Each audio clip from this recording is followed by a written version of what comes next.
మీ business ఏదైనా మీ ఊర్లో promotion చేయాలంటే అది సుమన్ టీవీతోనే సాధ్యం. ఇప్పుడే సంప్రదించండి.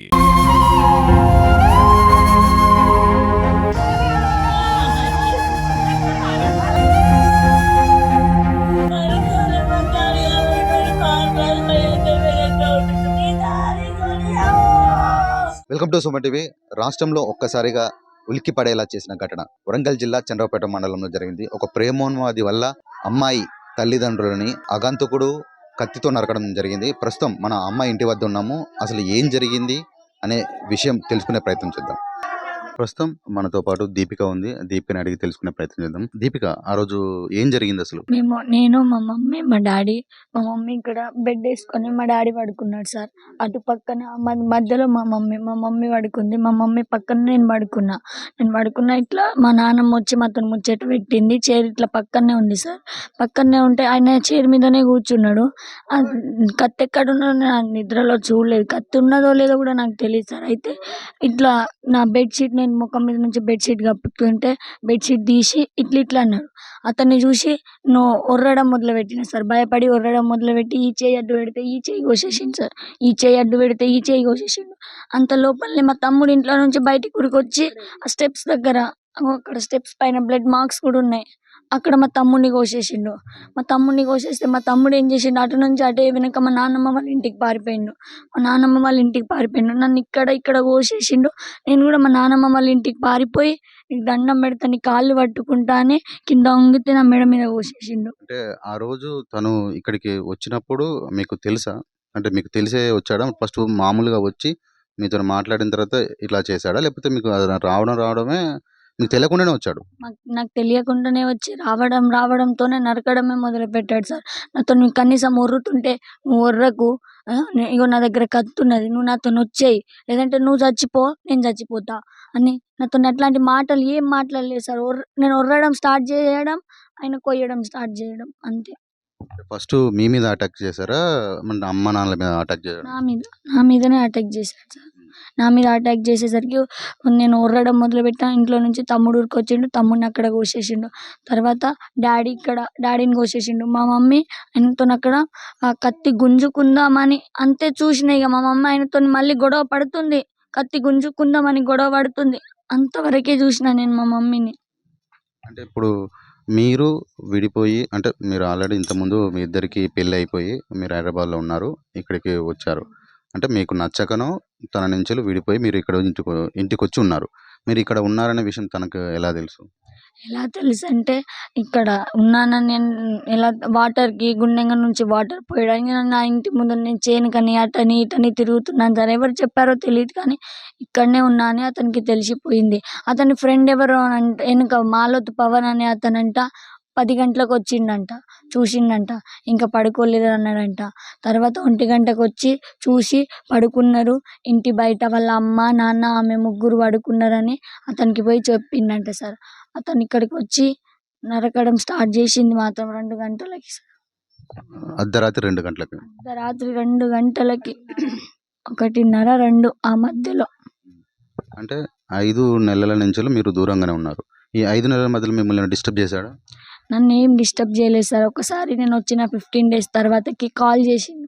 కాల్ చేసి మా బ్రదర్ లిఫ్ట్ చేసిండు సార్. మా బ్రదర్ లిఫ్ట్ చేసి ఎవరు అని నైట్ 12కి కాల్ చేశాడు సార్. ఎవరు అంటే, నేను నీ బావని అని ఆయన అన్నాడు. తర్వాత మా తమ్ముడు తిట్టేసి, నా బావ ఏంది, నువ్వెవరు అసలు, నాకెందుకు ఫోన్ చేస్తున్నావు, అది ఇది అని మా తమ్ముడు తిట్టేసి ఫోన్ పెట్టేశాడు సార్. ఆ తర్వాత నుంచి నాకెప్పుడు కాల్ చేయలేదు. నేను తనకెప్పుడు కాల్ చేయలేదు. మీరు ఈ మధ్యలో ఎప్పుడు కాల్ చేయలేదు. డైరెక్ట్ ఒక 5 నెలల తర్వాత తను మీ మీద డైరెక్ట్‌గా ఇక్కడికి వచ్చేసి అటాక్ చేయడం. అంటే మీరు ఏమనుకుంటున్నారు అసలు? ఎందుకు అటాక్ చేశాడు అనుకుంటున్నారు? ఎందుకు అటాక్ చేసినా అంటే, మా మమ్మీ అసలు నన్ను చంపడానికి వచ్చిండో, మా మమ్మీని చంపడానికి వచ్చిండో తెలీదు సార్. కానీ మా మమ్మీనంట చేసిందంతా నువ్వేనే, ఆమెని నా దగ్గర నుంచి తీసుకొచ్చింది నువ్వని మా మమ్మీని చెప్పుకుంటా నరికిండంట సార్. తను చంపేటప్పుడు అసలు మీ మమ్మీ దగ్గర నువ్వే అదంతా చేసిందంటూ అట్లా అనుకుంటా చంపాడా? అనుకుంటా చంపాడంట సార్. మా పిన్ని వాళ్ళు అంటున్నారు. అర్ధరాత్రి మరి ఇట్లా మీరు ఇదంతా జరిగేటప్పుడు కేకలు వేయడం కానీ, అరవడం కానీ జరిగినప్పుడు చుట్టుపక్కల వాళ్ళు ఎవరు రాలేదు? వచ్చారు కానీ ముందుకు ఎవరు రావట్లేదు సార్. ముందుకొస్తే కత్తితోని కోస్తా అని తిప్పుతానంట. కంతి ఎంత పెద్దగా ఉంది కత్తి? అంటే మామూలు చిన్నదేనా పెద్దదా? నేను చూడలేదు సార్, కత్తి చూడలేదు. అంటే తను లోపలికి ఎంటర్ అయ్యేటప్పుడు కూడా మీరు చూడలేదు, ఆ కత్తి పెట్టుకొచ్చేది కూడా మీరు చూడలేదు అక్కడ. వచ్చి మీ మంచం పక్కన కూర్చున్నాడు. మంచం పక్కన కూర్చొని ఇట్లా ఇట్లా అనేసరికి నేను లేచి అది మొత్తం బ్లాకే ఉన్నాడు సార్. ఫేస్ మేస్ నాకేం కనబడలే. నన్ను ఈ టైంకి లేపేది ఎవరు అని సడన్గా చూసేసరికి అది కళ నిజమా కూడా అయోమయంలోనే ఉండి ఒర్రడం మొదలు పెట్టాను సార్. అంటే మొత్తం బ్లాక్ ఉన్నాడంటే ఆయన ముసుగు కప్పుకొని వచ్చాడా? బ్లాక్ షర్టు, బ్లాక్ పాయింట్, మొత్తం బ్లాకే ఉన్నాడంట సార్. అతను ఏ డ్రెస్లో ఉన్నాడో కూడా చూడలేదు, కానీ మా పిన్ని వాళ్ళు అంటున్నారు మొత్తం బ్లాకే ఉన్నాడంట. మీరు లవ్ చేసుకున్నప్పుడు మీ ఏజ్ ఎంతమ్మా? నేను తనని లవ్ చేయలేదు సార్, నేను తనని లవ్ చేయలేదు. నా 10th క్లాస్ నుండి నా వెంట పడుతూనే ఉన్నాడు. నువ్వు నన్ను లవ్ చేయి, నువ్వు నన్ను లవ్ చేయకపోతే మీ అమ్మ నాన్నల్ని మీ తమ్ముడిని చంపేస్తా అని 2 సంవత్సరాలు నా వెంట పడుతూనే ఉన్నాడు సార్. నిన్ను లవ్ చెయ్యను, మన ఇద్దరికి సెట్ కాదు, మన ఇద్దరికి పెళ్ళి కాదు, నాకు మా అమ్మ నాన్నలు కావాలి, నువ్వు నా వెంట పడకు అన్న. నువ్వు కావాలి, నువ్వు నాకు దక్కకపోతే మీ ఇంట్లో అందరినీ చంపేస్తా అని నాకు 18 years వచ్చే అంతవరకు చూసి నా ఈ డిగ్రీ ఫస్ట్ ఇయర్ చదువుతున్నప్పుడు బస్సులో నా వెంట వచ్చి నన్ను బస్సులో నుంచి కిందికి దింపి నన్ను హైదరాబాద్ తీసుకొని వెళ్ళిపోయాడు సార్. అట్లా ఎలా పరిచయం అయింది అసలు మీ ఇద్దరికి? అసలు నువ్వు ఎలా నమ్మావు ఆ అబ్బాయిని? అసలు తను ఎందుకు నీకు కరెక్ట్ అనిపించింది? నువ్వు ఇంట్లో నుంచి బయటికి వెళ్ళి పెళ్లి చేసుకోవాల్సిన అవసరం ఏమొచ్చింది మరి? నేను ఇంట్లో నుంచి నా ఇష్టపూర్వకంగా వెళ్ళలేదు సార్, నేను నెక్కొండలో Pingili college degree first year last year చదువుకుంటున్నా సార్. చదువుకుంటుంటే బస్సులో నా వెనక ఎక్కాడు సార్. నా వెనక ఎక్కి నువ్వు కిందికి దిగు అని నన్ను దింపేశాడు సార్. నేను దిగిన తర్వాతకి నువ్వు ఇప్పుడు అతను నన్ను ఫోర్స్ చేసేవాడు, నన్ను లవ్ చేయి అంటే నేను చెయ్యను, నేను నీకు లవ్ చెయ్యను, నువ్వు నాకు కరెక్ట్ కాదు, నువ్వు మా క్యాస్ట్ కాదు, మా డాడీ ఒప్పుకోడు అన్న. నువ్వు నాతో ఇప్పుడు హైదరాబాద్ వచ్చినావు అనుకో, మీ మమ్మీని మీ డాడీని నిన్ను ఎవరిని ఏం చేయను, మా చెల్లె హైదరాబాద్లో ఉంది, మా చెల్లెని తీసుకొద్దాం. వాళ్ళ చెల్లె హంటర్ రోడ్ వరంగల్లో చదువుకుంటుంది సార్, ఇప్పుడు డిగ్రీ సెకండ్ ఇయర్. ఆమెను తీసుకొద్దామని చెప్పి ప్లాన్తోని నన్ను హైదరాబాద్ తీసుకుపోయింది సార్. హైదరాబాద్ తీసుకుపోయిన తర్వాతకి వాళ్ళ మమ్మీ డాడీ వాళ్ళందరూ ఒక్కటై, ఇప్పుడు నువ్వు ఎక్కడికి వెళ్ళాల్సిన అవసరం లేదు, నా కొడుకు నువ్వు పెళ్లి చేసుకోవాలి, ఇప్పుడు నా కొడుకు నువ్వు పెళ్లి చేసుకోవాలి అని వాళ్ళ మమ్మీ డాడీ వాళ్ళందరూ నాతోని ఫోర్స్గా తాళి కట్టించారు సార్ వాడితోని.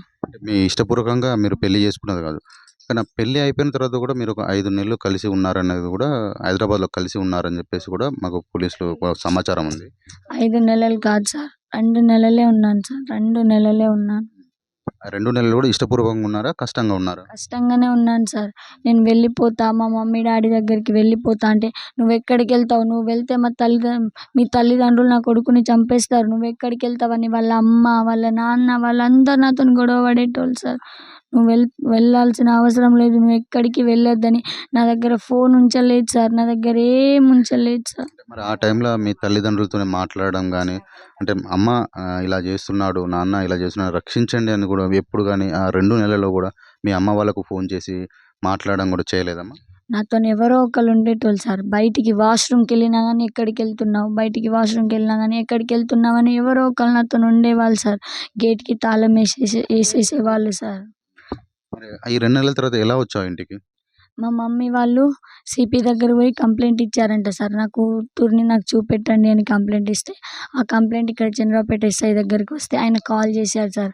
కాల్ చేసి, అమ్మ మీ మమ్మీ వాళ్ళు నిన్ను చూసి నీతోని మాట్లాడతారంట అమ్మ, ఒక్కసారి చంద్రపేట పోలీస్ స్టేషన్కి రా అమ్మ అనేసి అంటే, వాళ్ళు ఏమన్నారు, నువ్వు ఇట్లా చెప్పు, నేను రాను, నేను ఎందుకు రావాలని నువ్వు ఎస్ఐతో చెప్పమ్మా అని చెప్తే, నేను ఎస్ఐతో అట్లా చెప్పి మళ్ళీ వాళ్ళతో గొడవ పడేదాన్ని సార్. నేను ఎందుకు అట్లా చెప్పమంటున్నాను, నేను మా మమ్మీ డాడీ దగ్గరికి వెళ్తా, నేను వాళ్ళతో మాట్లాడేసి మళ్ళీ వస్తా అని 3-4 days వాళ్ళతో ఇంట్లోనే గొడవ పడ్డాను సార్. ఇంట్లోనే గొడవ పడితే తీసుకొని వచ్చిళ్ళు సార్ చంద్రపేట పోలీస్ స్టేషన్కి. చంద్రపేట పోలీస్ స్టేషన్కి వస్తే మమ్మీ వాళ్ళు పిలిచారు, ఇంటికి రా అంటే నేను వచ్చేస్తా అని రోడ్డు వరకు వచ్చేసాను సార్. రోడ్డు వరకు వచ్చేసిన తర్వాతకి అక్కడున్న ఎస్ఐ ఏమన్నారంటే, నువ్వు ఇలా వెళ్ళొద్దమ్మా, నువ్వు ఇలా వెళ్ళొద్దు, నీతోని మీ మమ్మీ హైదరాబాద్ వరకు రావాలి, నిన్ను తీసుకొని రావాలి అంటే నాతోని మా మమ్మీ హైదరాబాద్ వరకు వచ్చింది సార్. వాళ్ళ రూమ్లో ఒక రోజు ఉంది, ట్యూస్డే రోజు, ఆ రోజు నేను వెళ్తా అంటే ఈరోజు ట్యూస్డే నువ్వు వెళ్ళొద్దు అంటే నేను వెళ్తా. అప్పుడు మా డాడీకి ఫుల్ ఫీవర్ వస్తుంది సార్. మా డాడీ నేను వెళ్తే అన్నం తింటా అంటున్నాడు, నేను వెళ్తా అని వాళ్ళతోని గొడవ పడి మా మమ్మీని తీసుకొని అక్కడి నుంచి వచ్చేసాను సార్. హైదరాబాద్ నుంచి ఇక్కడికి వచ్చి 5 నెలలు అవుతుంది. ఈ 5 నెలలలో నీ మీద ఎప్పుడు కానీ అటాక్ చేయలేదా? మరియు నీకు ఎలాంటి కాంటాక్ట్‌లో కూడా రాలేదు. మరి సడన్‌గా ఎందుకు ఈ 5 నెలల తర్వాత మీ మీద అటాక్ చేయాలనే ఆలోచన తనకెందుకు వచ్చుంటది?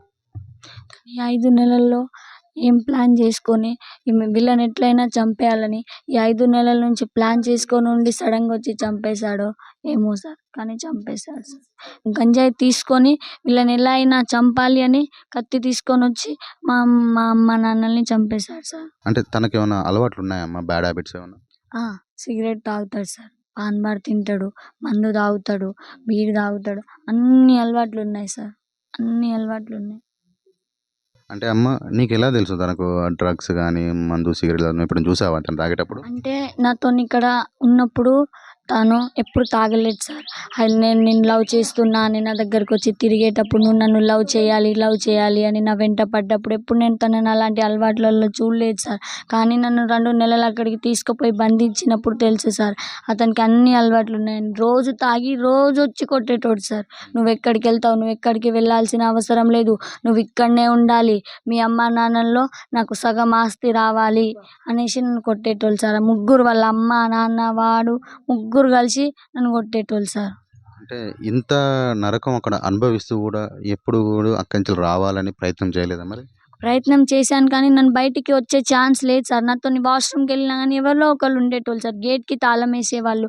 ఆ ఇల్లు ఎక్కడనో ఇంతే సందులో ఉంటుంది సార్. అక్కడ నుంచి నాకు ఎట్లా నేను రావాలని ప్రయత్నించినా కానీ ఎవరో ఒకళ్ళు ఏ టైంకి లేస్తే ఆ టైంకి నాతో లేచేవాళ్ళు సార్. వాష్రూమ్కి వెళ్తే వాష్రూమ్కి వచ్చేటోళ్ళు, బయటికి వెళ్ళాలంటే గేట్కి లాక్ ఉండేది సార్. ఫోన్ ఉండకపోయేది సార్ నా దగ్గర. ఒక్క ఫోన్ కూడా వాళ్ళ ఇంట్లో ఒక్క ఫోన్ కూడా లేదు మమ్మీ వాళ్ళకి ఫోన్ చేసుకుందామంటే. ఇప్పుడు మీ తమ్ముడు ఎలా ఉన్నాడమ్మా? ఎక్కడున్నాడు? మా తమ్ముడు చక్రవర్తి హాస్పిటల్ హన్మకొండలో ఉన్నాడు సార్. అంటే ట్రీట్మెంట్ బాగా జరుగుతుందా?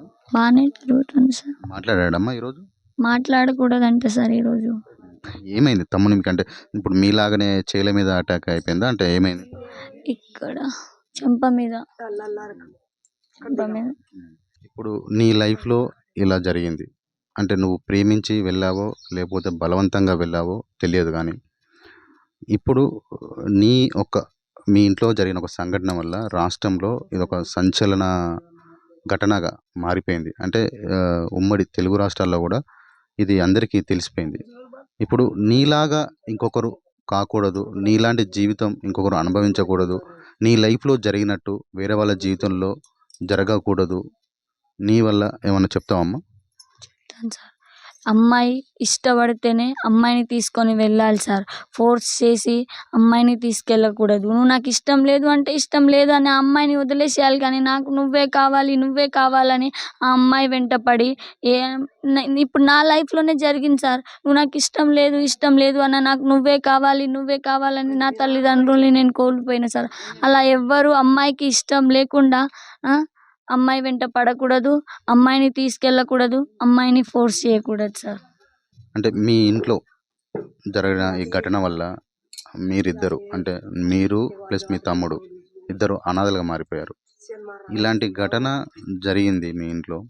ఇప్పుడు ఆ వ్యక్తిని ఏం చేయాలని అనుకుంటున్నారు? గవర్నమెంట్ మీరేం కోరుకుంటున్నారు? గవర్నమెంట్ నుంచి కోరుకునేది ఒక్కటే సార్, తనకి ఉరిశిక్ష వేయాలి సార్. తనకి సంబంధించిన వాళ్ళందరినీ, వాళ్ళ అమ్మా నాన్నలతో పాటు వాడికి సంబంధించిన ప్రతి ఒక్కరిని జీవితాంతం జైల్లో ఉంచాలి సార్. ఎందుకంటే ఇప్పుడు నేను వాడికి ఉరిశిక్ష పడాలని నేను ఎంత పోరాటం చేస్తున్నా కదా సార్. తనని చంపేసిన తర్వాత వాళ్ళ అమ్మా నాన్నలు బయట ఉంటే నీ వల్లనే నా కొడుకు చనిపోయాడని నన్ను మా తమ్ముడిని వచ్చి ఇప్పుడు వాళ్ళకి భయపడి నన్ను ఎవ్వరు పెంచుకోవడానికి కూడా ఎవ్వరు తీసుకెళ్ళడానికి ముందుకు రావట్లేదు సార్. వాళ్ళు ఉంటే మేము మిమ్మల్ని తీసుకుపోతే మమ్మల్ని చంపేస్తారని ఎవరు మమ్మల్ని పెంచుకోవడానికి ముందుకు రావట్లేదు. సాయం కూడా చేయడానికి ముందుకు రావట్లేదు సార్. అందుకే నేను కోరుకునేది ఒక్కటే, తనతో పాటు మాలోతు పవర్ని ఉరి తీసి వాళ్ళని చంపేసిన తర్వాత వాళ్ళ అమ్మా నాన్నల్ని, వాడికి సంబంధించిన ప్రతి ఒక్కరిని జీవితాంతం జైల్లో ఉంచాలి సార్. నేను కోరుకునేది ఇది ఒక్కటే సార్.